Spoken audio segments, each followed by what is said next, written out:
One TV, सब पे नजर, अंदर की खबर।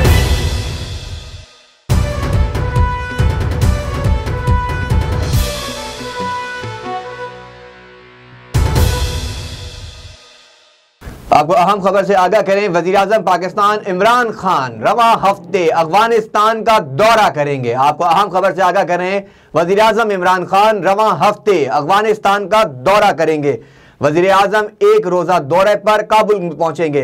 अफगान समेत इलाकाई सूरत हाल पर बातचीत भी मुतवक्के। इसके अलावा पाक अफगान बॉर्डर की सिक्योरिटी बढ़ाने, बाहमी तिजारत को फ़रोग़ देने पर भी बात होगी। वज़ीर-ए-आज़म रवां हफ्ते अफगानिस्तान का दौरा करेंगे। बुध के रोज़ वज़ीर-ए-आज़म दौरा काबुल करेंगे। अफगान अमन समेत इलाकाई सूरत हाल पर बातचीत होगी। इसके अलावा पाक अफगान बॉर्डर की सिक्योरिटी बढ़ाने, बाहमी तिजारत को फ़रोग़ देने पर भी बात होगी। आपको अहम खबर से आगाह कर रहे हैं। वज़ीर-ए-आज़म पाकिस्तान इमरान खान रवां हफ्ते अफगानिस्तान का दौरा करेंगे, जहां वो काबुल में मौजूद अहम मनसब से मुलाकातें भी होंगी। ये थी अब तक की अहम खबर। मज़ीद तफसीलात के लिए देखते रहिए A1 TV।